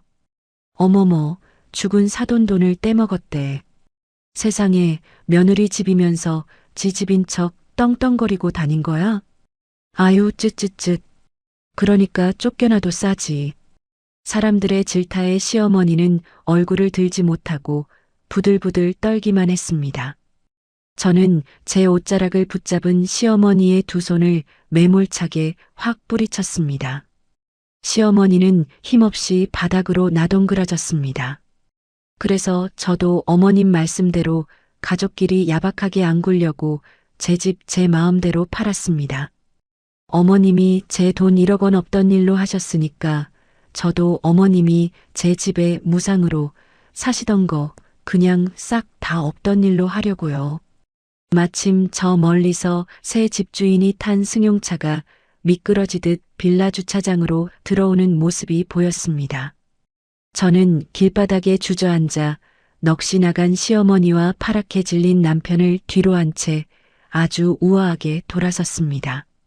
사이다를 통째로 들이마신 것처럼 10년 묵은 체증이 뻥 뚫리고 막혔던 가슴이 시원하게 트이는 기분이었습니다. 새 집주인에게 집을 넘겨주고 돌아온 그날 저녁, 저는 가장 먼저 우리 아파트 현관문 비밀번호부터 싹 바꿔버렸습니다. 그리고 남편의 옷가지와 평소에 쓰던 물건들을 커다란 쓰레기 봉투에 쑤셔 넣어 현관문 밖에 내동댕이 쳤죠. 전화통에 불이 나도록 남편의 전화가 걸려왔지만 저는 가볍게 전원을 꺼버렸습니다. 20년 넘게 북적거리고 속 썩이던 시댁의 그늘에서 벗어나 오롯이 혼자 남은 거실, 따뜻한 차를 한 잔 끓여 마시며 텔레비전을 켜니 세상이 다 제 것인 양 평화롭고 고요했습니다. 반면에 길바닥으로 쫓겨난 시어머니와 남편의 상황은 그야말로 생지옥이 따로 없었겠죠. 나중에 건너 들어보니 아주 볼만했다고 하더라고요. 동네 사람들 구경거리가 되어 길바닥에서 엉엉 울던 시어머니는 결국 남편의 손에 이끌려 찜질방으로 갔답니다. 그리고 다음 날 남편은 부랴부랴 회사 근처에 보증금도 거의 없는 아주 허름한 월세 원룸을 하나 구했죠. 그 좁디 좁은 방에 시어머니와 짐을 우겨 넣으려니 당연히 택도 없었겠죠. 시어머니가 애지중지 평생을 끼고 살던 번쩍거리는 자개장이며 덩치 큰 가죽 소파는 원룸 문턱도 넘지 못했습니다. 결국 폐기물 스티커를 잔뜩 사다가 길바닥에 내다 버려야만 했답니다. 평생 남들 앞에서 허세 부리기 좋아하던 양반이 자기 분신 같은 살림살이들을 쓰레기차에 싣는 걸 보며 얼마나 가슴을 쳤을지 안 봐도 비디오네요. 그렇게 끔찍하게 챙기던 핏줄인 시누이는 어땠을까요? 엄마가 길바닥에 나앉게 생겼으니 당연히 자기 집으로 모실 줄 알았는데 천만의 말씀이었습니다. 오히려 남편이 며칠만 엄마를 모셔달라고 전화를 걸자 기겁을 하며 펄쩍 뛰었다더군요. 오빠 미쳤어? 우리 애들 방 쓰기도 좁아 터졌는데 엄마가 어떻게 와? 오빠가 장남이니까 오빠가 알아서 원룸에서 모시든가 해. 나는 시댁 눈치 보여서 절대 안 되니까 나한테 전화하지 마. 시어머니 편을 들며 제게 삿대질을 해대던 그 잘난 시누이도 결국 자기 발등에 불이 떨어지니 안면을 싹 몰수해 버린 겁니다. 그렇게 며칠이 지난 어느 날 저녁이었습니다. 퇴근을 하고 아파트 현관 앞에 도착했는데 복도 구석에 시커먼 그림자 하나가 쭈그려 앉아 있었습니다. 가까이 다가가 보니 몰골이 반쪽이 된 남편이었습니다. 수염은 덥룩하게 자라고 머리는 기름에 전체로 저를 보자마자 벌떡 일어나더군요. 여보, 당신 얼굴 한번 보려고 내가 퇴근하고 내내 여기서 기다렸어. 저는 싸늘한 눈빛으로 남편을 위아래로 훑어보았습니다. 여기서 뭐 하는 짓이야? 이혼 서류에 도장 찍어서 가져온 거 아니면 당장 꺼져. 제가 차갑게 쏘아붙이자 남편은 갑자기 제 발 앞에 무릎을 털썩 꿇었습니다. 그리고는 제 바짓가랑이를 부여잡고 어린아이처럼 엉엉 울기 시작했습니다. 여보, 내가 다 잘못했어. 내가 진짜 죽을 죄를 지었어. 제발 나 한 번만 살려줘. 그 좁아터진 방구석에서 곰팡이 냄새 맡으면서 자려니까 미칠 것 같아. 엄마는 밤마다 자기 신세 한탄하면서 곡소리를 내지 짐 덩어리들 때문에 발 뻗고 누울 자리도 없지. 나 진짜 이러다가 화병으로 죽어버릴 것 같아. 제발 나 집에 좀 들어가게 해줘. 남편의 그 처절하고 비굴한 몰골을 보니 헛웃음이 다 튀어나왔습니다. 그렇게 기세등등하게 저를 몰아세우더니 고작 며칠 원룸 생활을 해보고는 백기를 든 꼴이 우스웠거든요. 저는 남편을 향해 싸늘하게 비웃어 주었습니다. 왜 당신도 겪어보니까 알겠니? 내가 우리 불쌍한 친정엄마 목숨값 뺏기고 피눈물 흘릴 때 심정이 어땠는지 이제 뼈저리게 느껴져. 가족끼리 돈 가지고 야박하게 굴지 말라더니 당신 동생은 왜 당신한테 야박하게 군대? 남편은 아무 대답도 하지 못하고 그저 제 다리만 붙잡은 채 짐승처럼 울부짖었습니다.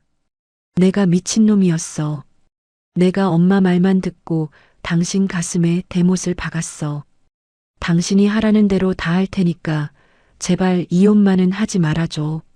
내가 앞으로 평생 당신 종노릇하면서 살게. 당장 그 1억 원 내가 어떻게든 대출을 받아서라도 당신 통장에 꽂아 놓을게. 종노릇? 대출? 저는 코웃음을 치며 붙잡힌 제 다리를 거칠게 확 빼냈습니다. 남편은 중심을 잃고 복도 바닥에 엎어졌죠. 당신이 싹싹 비는 거? 그걸로는 턱도 없어. 내 엄마 피눈물 쏙 빼먹으려고 작정했던 그 괘씸한 죄가 고작 당신 무릎 한 번 꿇는다고 씻겨질 줄 알아? 남편은 바닥에 엎드린 채로 고개를 번쩍 들었습니다. 눈물 콧물로 범벅이 된 얼굴에는 절박함이 가득했죠. 그럼 어떻게 할까? 내가 당신 발바닥이라도 할그라면 할글게. 진짜 다 할 수 있어? 당신이 시키는 건 뭐든지 다 할게. 당장 죽으라면 죽는 신용이라도 할게. 좋아. 그럼 똑똑히 들어.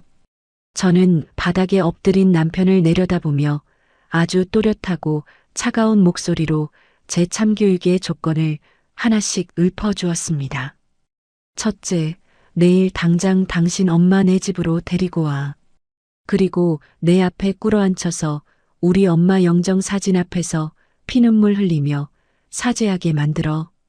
가족끼리 없던 일로 하자는 그 더러운 주둥이로 직접 싹싹 빌게 하라고. 남편은 흠칫 놀라는 기색이었지만 군말 없이 고개를 크게 끄덕였습니다. 둘째, 갚지 않겠다고 배째라던 그 사채 빚 1억 원. 다시 공증 사무실 가서 이번에는 아주 살벌하게 이행각서 다시 써. 당신 명의로 된 모든 통장이랑 당신 회사 월급 통장까지 전부 내 이름으로 가압류 걸어버리는 조건 꽉꽉 채워서 말이야. 단 하루라도 입금 날짜 미루면 즉시 당신 회사에 월급 압류 들어갈 줄 알아. 알았어, 알았어. 내가 당장 내일 보증 서고 각서 쓸게. 남편은 파랗게 질린 얼굴로 허겁지겁 대답했습니다. 저는 마지막으로 가장 핵심적이고 서늘한 세 번째 조건을 내던졌습니다. 그리고 마지막 셋째. 당신 엄마 당장 시골에 있는 허름한 요양원으로 내려보내거나 그 잘난 시누이 집으로 쫓아내. 내 반경 100km 안에는 당신 엄마 그림자도 얼씬 못하게 만들어. 명절이든 생일이든 내 평생 당신 엄마 얼굴 다시는 안 볼 거니까 완전히 연 끊고 살아. 이 조건들 다 지키면 당신이 내 집으로 기어들어오는 건 허락해주지. 이 말에 남편의 두 눈이 수박만하게 커졌습니다. 평생 자기 엄마 치마폭에 쌓여서 마마보이처럼 살아온 남편에게 엄마를 시골 요양원에 처박아 두고 평생 보지 말라는 조건은 하늘이 무너지는 것과 같았을 겁니다. 여보. 그래도 명색이 엄마인데 아예 연을 끊고 시골로 보내버리라는 건 너무 가혹하지 않아? 내가 매일매일 엄마 찾아가서 똑바로 모실 테니까 그 조건만은. 저는 남편의 말이 끝나기도 전에 핸드백에서 이혼 서류를 꺼내 바닥에 휙 집어 던졌습니다. 가혹해? 그럼 이 서류에 도장이나 찍어. 이 세 가지 조건 중에 단 하나라도 토를 달거나 못하겠다고 징징거리면 협상은 끝이야. 그 즉시 이혼 소송 들어가고 당신 엄마는 내 돈 1억 떼먹은 사기죄로 경찰에 고소해버릴 거니까 알아서 해. 당신 공기업 과장 자리도 하루아침에 날아가고 신용불량자 될 준비나 단단히 해도. 제 차갑고 단호한 경고에 남편은 온몸을 사시나무처럼 덜덜 떨었습니다. 선택의 여지 따위는 애초에 없었죠. 직장을 잃고 빈털터리로 길바닥에 나앉느냐 아니면 지독한 어머니와 연을 끊고 제 발밑으로 기어들어오느냐. 머리가 복잡하게 돌아가던 남편은 결국 두 눈을 질끈 감고 바닥에 이마를 쾅쾅 찧었습니다. 알았어. 당신이 하라는 대로 다 할게. 내일 당장 엄마 데리고 당신 앞에 무릎 꿇릴게. 그러니까 제발 고소만은 하지 말아줘. 그 비굴한 항복 선언을 들으며 저는 속으로 서늘하게 쾌재를 불렀습니다. 그래, 어디 한번 늙은 시어머니가 며느리 발바닥에 엎드려 목숨을 구걸하는 꼴을 구경해 볼까? 저는 이혼 서류를 다시 가방에 주섬주섬 챙겨넣고는 뒤도 돌아보지 않은 채 도어록 비밀번호를 누르고 집 안으로 쏙 들어가 버렸습니다. 현관문이 굳게 닫히고 복도에는 남편의 서러운 흐느낌만이 길게 메아리 쳤습니다. 다음 날 저녁, 현관문 초인종이 요란하게 울리더군요. 문을 열어주자 남편의 부축을 받은 시어머니가 좀비처럼 후들거리는 다리로 집 안으로 들어섰습니다. 불과 며칠 전까지만 해도 제 바짓가랑이를 잡고 동리가 떠나가라 악을 쓰던 기세는 온데간데 없었죠. 며칠 동안 좁은 원룸 바닥에서 쪼그려 잔 탓인지 얼굴은 흑빛이었고 머리는 산발을 한 채 아주 폭삭 늙어버린 몰골이었습니다. 어머님, 제가 남편한테 내건 조건 똑똑히 들으셨겠죠? 얼른 우리 엄마 영정 사진 앞으로 가세요. 제 차가운 명령에 시어머니는 흠칫 몸을 떨더니 남편의 옷자락을 꽉 쥐었습니다. 남편이 시어머니의 등을 떠밀며 모기만 한 목소리로 사정하더군요. 엄마, 얼른. 고집 피우지 말고 얼른 장모님 사진 앞에 무릎 꿇고 빌어. 그래야 우리가 이 집에서 살아. 시어머니는 비틀거리며 탁자 앞으로 다가가더니 털썩 소리가 나게 무릎을 꿇었습니다. 그리고는 두 손을 싹싹 비비며 짐승처럼 엉엉 울기 시작했습니다. 사돈, 내가 죽이려니요. 사돈이 평생 뼈 빠지게 일해서 며느리한테 남겨준 그 피 같은 돈을 내가 감히 떼먹으려고 했소. 내가 귀신에 단단히 홀려서 몹쓸 짓을 했으니 제발 저승에서라도 나 좀 용서해 주시오. 아이고, 내가 미쳤지 미쳤어. 며느리 돈 뜯어먹으려다 천벌을 받아서 내 집에서도 쫓겨나고 늙은 나이에 길바닥에 나앉게 생겼소. 시어머니는 바닥에 이마를 쾅쾅 찌우며 오열했습니다. 그 모습을 가만히 내려다보고 있으니 10년 묵은 체증이 싹 내려가는 것처럼 속이 다 시원해졌습니다. 저는 팔짱을 끼고 차가운 눈으로 시어머니의 뒤통수를 쏘아보며 일갈했습니다. 어머님, 가족끼리 돈 가지고 째째하게 굴지 말라면서요? 자식이 부모 빚 갚아준 셈치고 그냥 없던 일로 하자면서요. 이제 누가 째째하고 누가 독한 건지 뼈저리게 느끼셨어요? 네, 알았다. 내가 다 잘못했다. 은수야, 내가 진짜 혀를 깨물고 죽고 싶은 심정이다. 제발 나 한 번만 살려다오. 네가 하라는 대로 다 할 테니까 나 길바닥에만 나앉지 않게 제발 구워 삶아다오. 당신도 빨리 무릎 꿇어. 우리 엄마 영정 앞에서 당신 입으로 직접 똑똑히 약속해. 제 불호령에 남편도 넙죽 바닥에 엎드려 두 손을 모았습니다. 장모님, 제가 정말 쳐 죽일 놈입니다.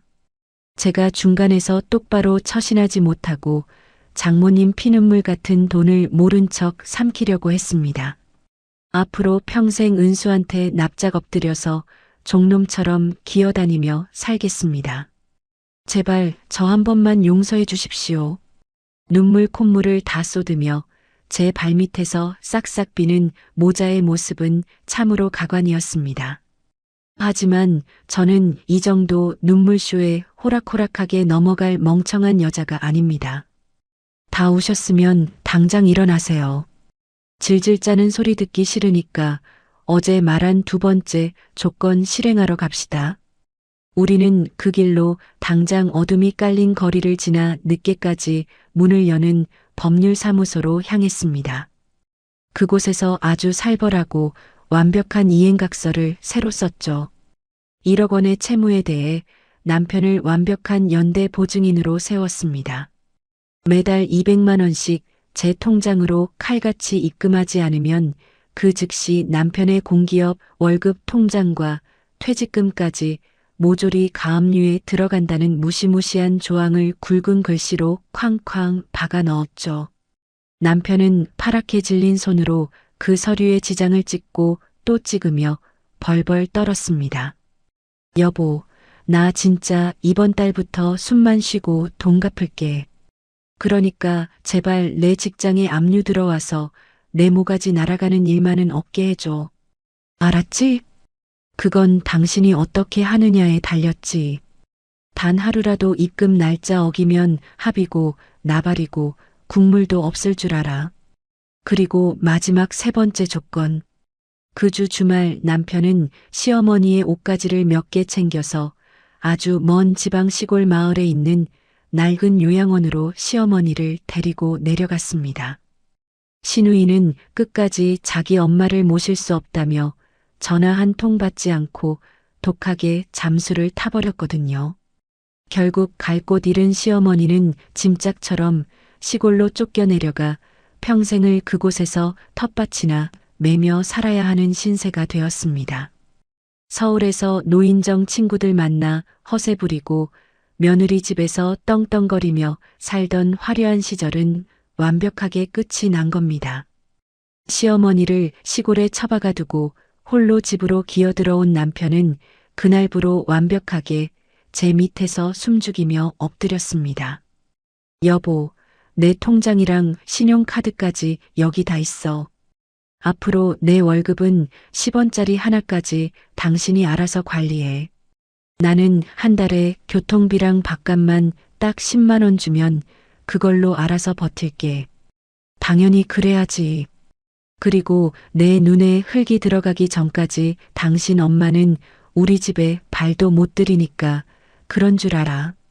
앞으로 집안일은 전부 당신이 알아서 해. 퇴근하고 오면 밥 짓고 청소하고 빨래하고 쓰레기 버리는 거 전부 당신 몫이야. 나는 이제 손가락 하나 까딱 안 할 거니까 토 달지 마. 알았어. 내가 다 할게. 당신은 손에 물 한 방울 안 묻히게 내가 죽을 때까지 여왕님처럼 모실게. 남편은 2번 다시 그 좁은 원룸이나 길바닥으로 쫓겨나기 싫었는지 제가 시키는 일이라면 아주 노예처럼 납작 엎드려 복종했습니다. 그렇게 폭풍 같았던 지옥의 시간들이 지나고 몇 달의 세월이 흘렀습니다. 우리 집에는 마침내 완벽한 평화가 찾아왔습니다. 매달 15일이면 제 통장에는 남편의 월급에서 정확히 200만 원씩 꼬박꼬박 꽂히고 있습니다. 그 돈을 볼 때마다 저는 우리 엄마가 저를 향해 환하게 웃어주시는 것만 같아서 가슴이 한없이 따뜻해집니다. 주말 아침, 따뜻한 햇살이 비치는 거실 창가에 서서 향긋한 커피를 한 잔 마셨습니다. 등 뒤에서는 남편이 앞치마를 두르고 땀을 뻘뻘 흘리며 거실 바닥을 걸레로 닦고 있었죠. 여보, 저기 소파 구석에 먼지 하나도 없이 싹싹 밀어. 응, 알았어. 걱정하지 마. 아주 팔이 낙상하게 광이 나게 닦아놓을게. 남편의 굽실거리는 대답을 들으며 저는 창밖에 맑은 하늘을 올려다보았습니다. 구름 한 점 없이 맑고 파란 하늘이 마치 우리 엄마의 환한 미소처럼 포근하게 느껴졌습니다. 엄마가 나 지키라고 목숨처럼 남겨주신 돈. 그 숭고하고 깨끗한 사랑을 짓밟으려 했던 뻔뻔한 사람들을 제 손으로 완벽하게 참교육하고 제 권리를 되찾았습니다. 이제 남은 인생은 더 이상 바보처럼 시댁에 휘둘리며 참지 않고 오직 저 자신을 위해서 아주 당당하고 화려하게 살아갈 겁니다. 하늘에 계신 우리 엄마도 지금 제 꼿꼿한 모습을 보며 아주 통쾌하게 박수를 치고 계시겠죠. 저는 커피잔을 살짝 들어 올리며 맑은 하늘을 향해 아주 밝고 환하게 미소 지었습니다. 엄마, 나 잘했지?